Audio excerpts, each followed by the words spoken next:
Nongeye kubaha ikaze kuri Kevin Trader, tuzajya turebera byinshi ku bijyanye na Forex Trading. Umunsi nk'uko ari muri weekend, tugiye kureba analysis za currency zigiye zitandukanye, harimo Gold, EU, GU hamwe na GBP, JPY. Turebe se ni izo opportunities dushobora kubona muri iki cyumweru gishya tugiye gutangira so. Twihuse, tutangirire analysis zacu kuri Gold, turebe se niki twakitega cyangwa se n'izo opportunities dushobora kubona muri iyi coming week. So nk'uko mubibona cyangwa se abenshi mumaze iminsi mubibona, Gold iri muri uptrend. Dutangiye analysis zacu tuzitangire muri weekly time frame, aho tubona ko Gold iri very bullish, aho iri kugenda making higher highs, higher low, higher highs, higher low. So yageze ahangaha ihita iba stuck muri iyi range cyangwa se ikora ino ranging market. So nk'uko turi muri weekly time frame, urabona ko last week kandi ya closinze ari hammer cyangwa se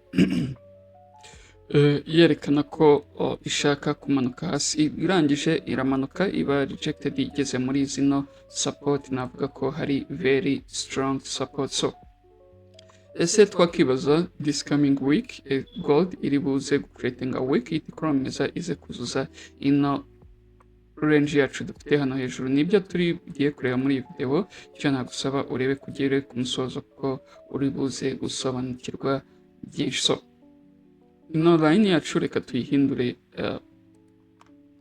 pink, byerekana ko ari weekly time frame. So nangaha tukabona ko dufite indi strong resistance Gold yananiwe ku breaking, naho dushyireho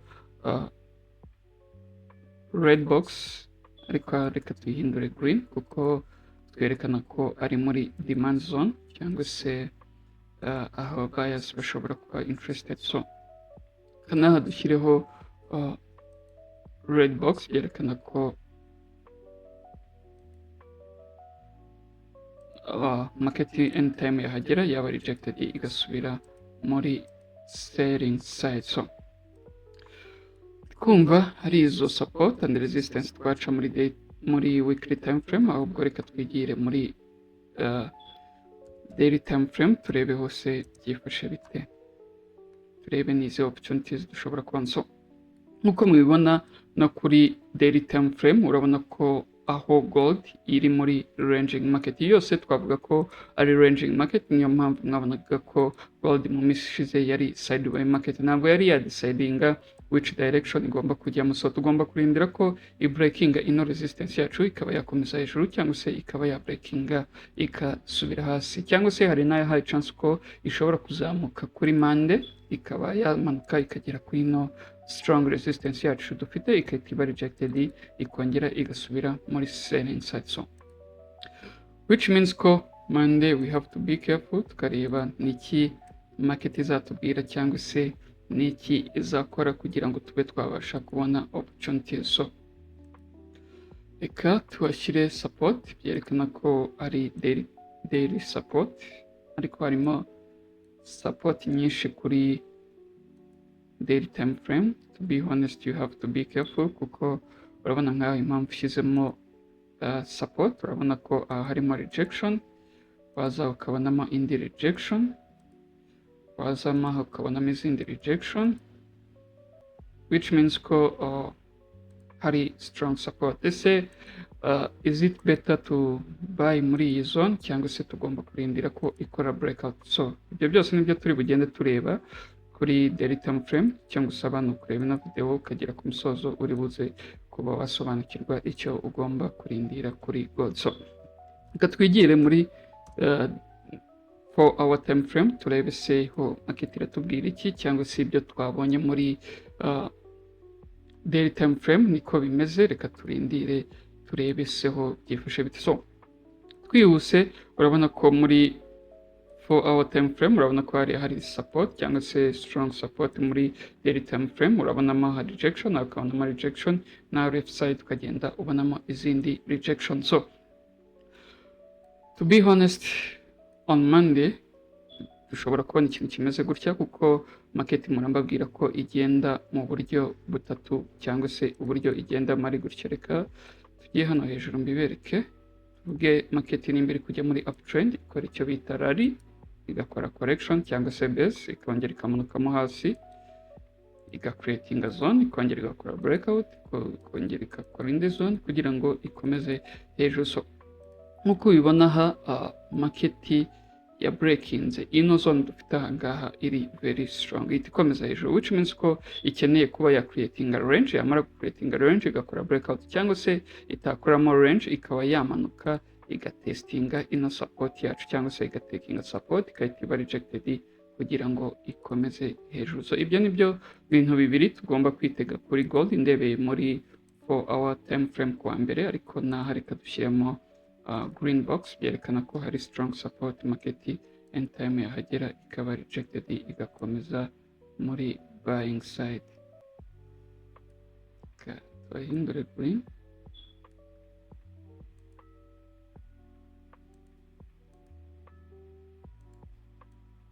So nanga tuze dushyiremo indi resistance kuko bigaragara nkaho hari strong to be honest. Ubundi twigire muri 1 hour turebe se ko market iratubwira iki. So muri 1 hour nkuko bibona market ya crossinze imaze gutekinga support hano hande, se izongera igaruke cyangwa se ikomeze hejuru, we have to wait and see. Gusa kuri gold and kuri bullish side ariko tufite kuba careful mbere yuko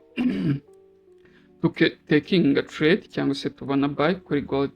To be honest ndifuza ko yabanza igacreatinga range muri iyi zone, yamara gucreatinga range wenda nyuma ikaba yakora breakout kugira ngo ite ikomeza hejuru. So ibi nibyo niteze kuri gold dushobora kubona kuwa mbere, nibyo niho twabona opportunities za buy, ariko kuri gold mube careful kuko iri muri ranging market. So eka amashyira green box nako white box byerekana ko ari no trading zone. Icyo tuzarindira ari uko market ikora breakout ikaba for example ikaba yakomeza creating a range ahangaha, yamara creating a range iga crossing above iyi resistance dufite ahangaha, yamara crossing ikaza for test ikabona gukomeza hejuru. So ubwo nibwo buryo dushobora kubonamo buy kuri gold, cyangwa se ibyo itabikora ikaramuka imanutse ika breaking ino support with the very bearish candle,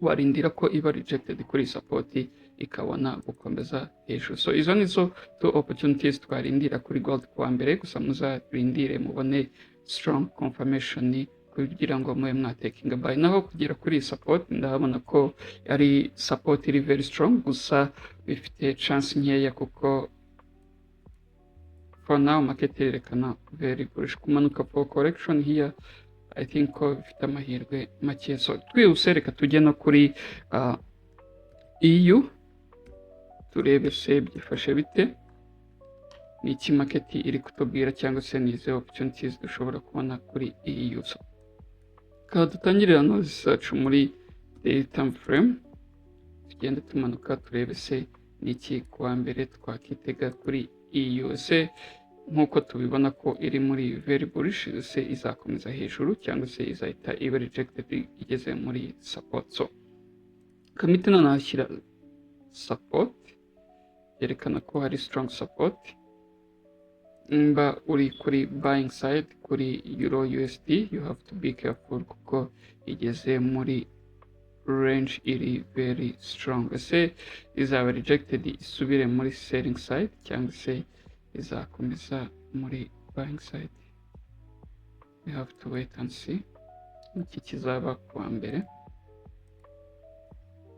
So twihuse nababwira ko EU cyangwa se euro USD iri very bullish cyangwa se iri kujya muri uptrend, ariko yageze muri zone ita iba rejected isubira muri buying side. Ese izakomeza hejuru? To be honest nimba ikeneye no gukomeza hejuru, ikeneye kuba ya testinga half candle ya Friday ikaba rejected kugira ngo ibe yakomeza hejuru. So which means ko EU ikeneye gukora some correction ikaba rejected kugira ngo ihite ikomeza hejuru. Nibwo buryo bushoboka bwo kubona buy kuri EU. Gusa tugenda tumanuka muri daily time frame cyangwa tujya muri 1 hour turaza kubona ko ngewe ndabona igaragaza some bearish side, ndababwira impamvu nitugenda tumanuka tujya muri lower time frame. So kadushyiraho green box yerekana ko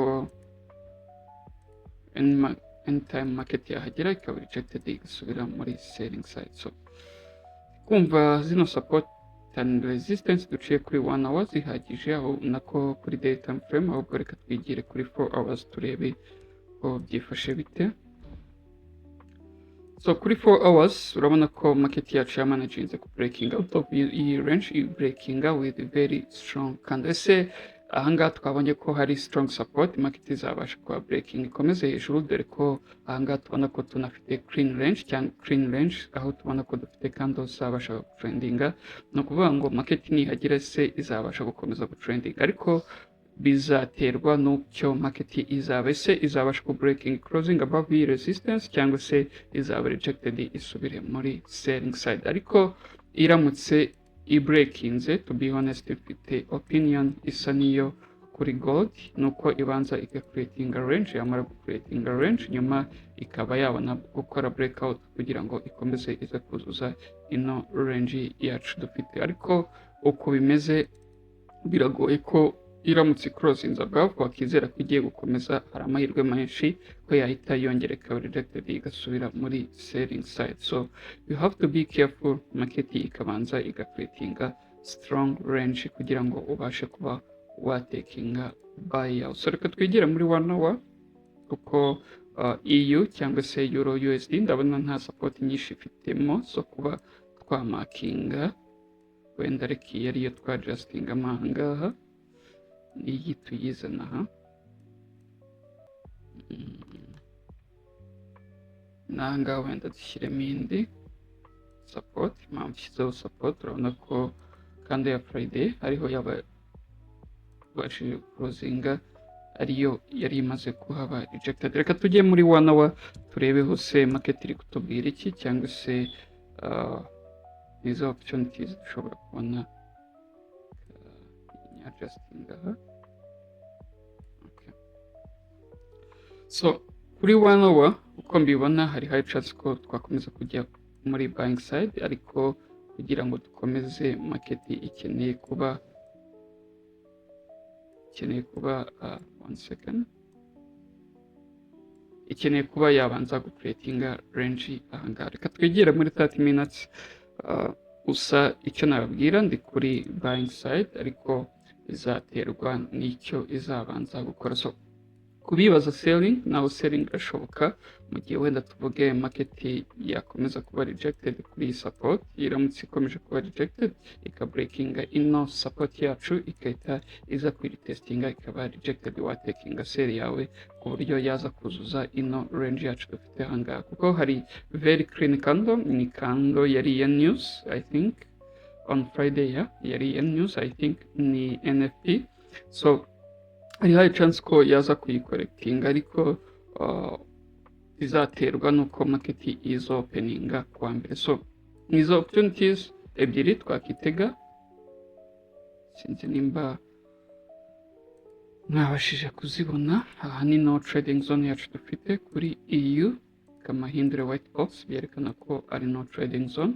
So icyambere ugomba kurindira nuko ya breaking ino support nyuma yo creating a range iga closing above, yamara closing above kaza for test ikaba rejected. Icyo gihe watekinga buy yawe, kuko twabonye ko kuva muri 4 hours kugera muri 30 minutes hari very clean candles, no kubanga market iramutse yageze yabasha gutrendinga, cyangwa se mu gihe market ya rejecting kuri resistance yacu dufite ngaha ikaza ikaba ika closing below iyi support, ikaza ika testinga ikahita yongera ikamanuka ikaza kuzuza ino range yacu. Nizi ngizi izi two opportunities dushobora kwitega kwa mbere, gusa you have to focus on buy kuko twabonye ko Euro USD iri bullish. So reka twigiye no kuri GU turebe se ko byifashe bite, se nizi opportunities GU ishobora kuduhereza. Ariko tutararenga kuri Euro USD nari nibagiye kubabwira indi opportunities ishoboka, ariyo mpamvu twari twanashyizeho green box. Mu gihe market yaramuka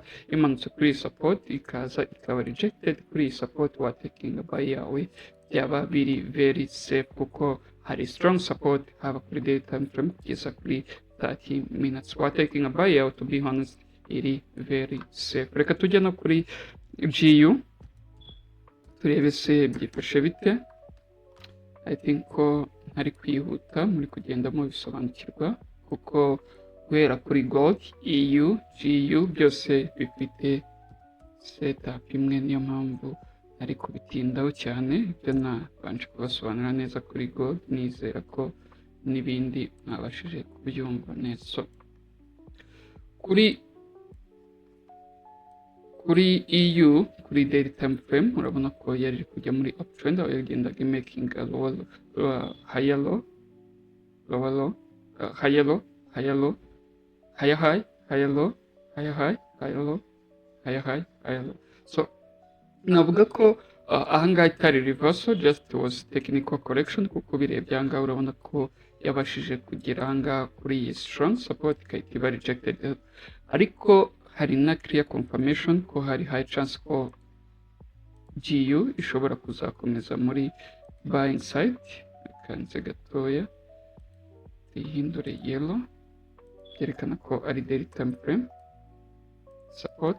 So urebye kando ya Friday ya closinze iri bullish engulfing, so which means ko hari high chance ko next kando yo kuwa mbere ishobora kuza iga creating a week, yamara creating a week ikahita iba rejected, ikaza byibuze kuzuza ino range dufitemo ahangaha. Ese kuwa mbere niko bizagenda, cyangwa se ikaza no kuba yakuzuza ino range dufite ahangaha? Ugomba gutegereza tukareba. Ahubwo reka aha dushyireho green box, byerekana ko hari high chance ko market anytime yahagera yaba rejected igasubira muri buying side. So extending okay,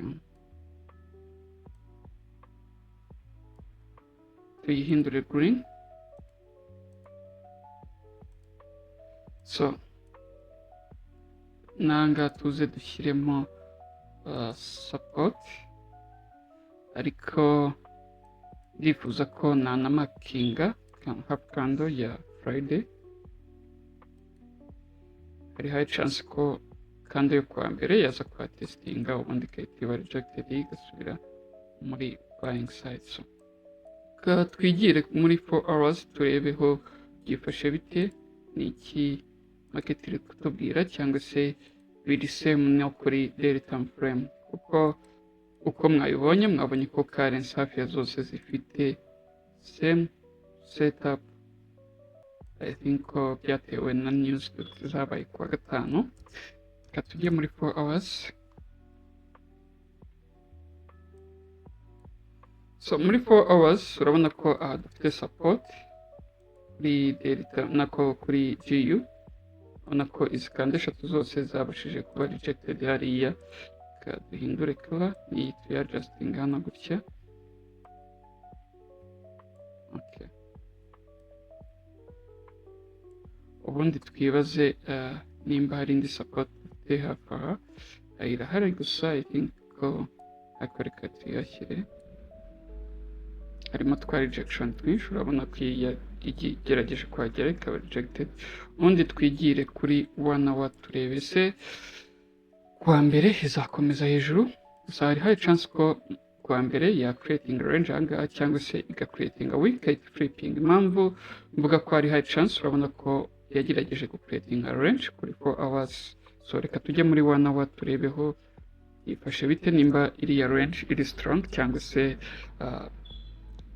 itari strong. Reka nkuko mpora mbibabwira, iyo uri gukora analysis ugenda umanuka ujya muri low time frame, ari niko ugenda adjustinga support zawe na resistance kugira ngo zibashe kugendera kuri current market conditions. Reka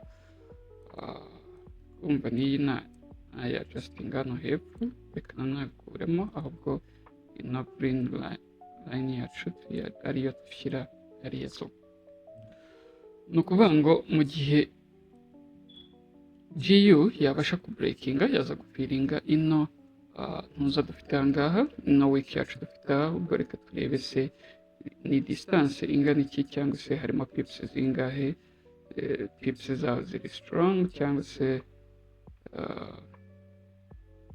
ni nkeya. Reka turebe kugira ngo tumenye ko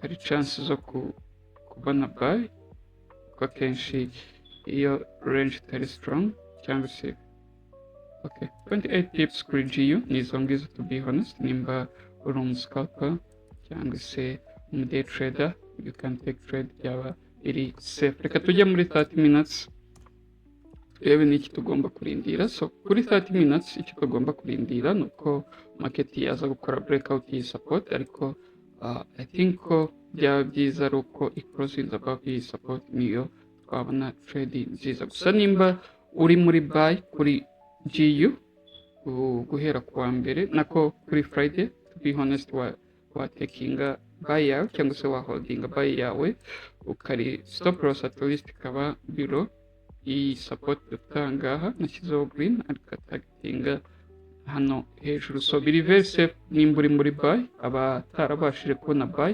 muzarindire ko market ibasha guclosinga above iyi resistance dufite ahangaha. Navugaga iyi ngiyi gusa hari high chance ko market ishobora kubreakinga iyi support. Market igiye openinga ikabreakinga with very strong candle. Rero kuba wafata buy imaze kubreakinga ino resistance yacu yaba biri risky. So to be honest, wait Monday izaba ariho wabona trade nyuma yo closinga iyi above resistance. So kumva ari ibyo ngibyo twakitegura kuri gold, EU hamwe na GU. Thank you so much. Have a nice weekend.